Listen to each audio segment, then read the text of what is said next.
बहू, तुम्हें बच्चों के साथ बाहर जाने के लिए क्या कह दिया? तुम तो बन ठन कर आ गई। क्या ऐसे ही जाओगी? कमला जी ने बहू निशानों को ऊपर से नीचे घूरते हुए जोर से कहा। 2 महीने पहले ही निशा जी के पति इस संसार को अलविदा कह गए थे। तब से निशा जी गुमसुम में रहती, हर बात का जवाब हाँ ना में देती। लगता ही नहीं था कि वो वही निशा जी है जो हर वक्त हंसती मुस्कुराती रहती थी। निशा जी की बहू काजल से अपने सासू माँ की उदासी देख नहीं जा रही थी, इसलिए आज वो निशा जी को बाहर ले जाना चाहती थी। निशा जी ने अपने पति किशोर जी की मनपसंद पीले रंग की साड़ी पहनी जो वे उनके जन्मदिन पर लाए थे। निशा सास के चिल्लाने से सहम सी गई, लेकिन उनकी बहू काजल को दादी सासू का यूं अपनी सास पर चिल्लाना बहुत बुरा लगा। दादी जी, मम्मी जी ने ऐसा क्या कर दिया कि आप इतने परेशान हो गई? काजल बहू, तुम चुप ही रहो। तुम्हारी सास इतनी चटक रंग की साड़ी पहनकर बाहर जाएगी तो लोग क्या बोलेंगे? अभी इसके पति को गए 2 महीने ही हुई है और ये बन सवर घर से निकल रही है। तो आप चाहती है मम्मी पुरानी सी फीके रंग की साड़ी पहनकर जाए? दादी, पापा जी हमेशा से हम मम्मी जी को सजा सवारा रहने को कहते थे और हम भी यही चाहते हूँ कि मम्मी जी ऐसी रहे।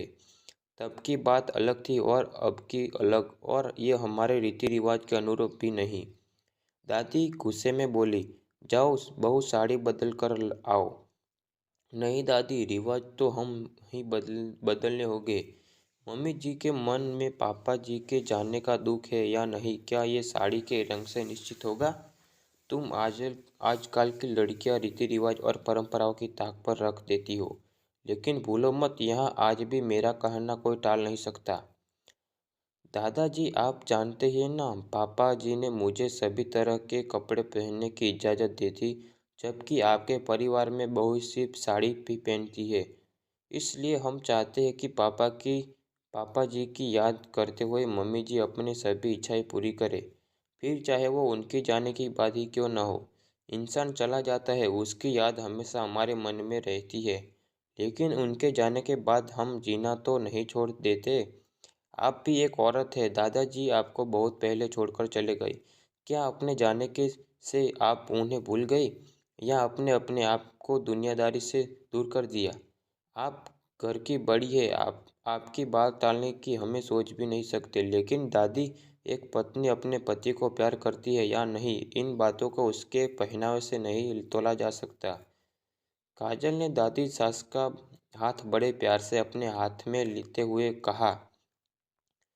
सही कहा तुमने बहू, पति के जाने का दुख एक पत्नी से ज्यादा किसे होगा?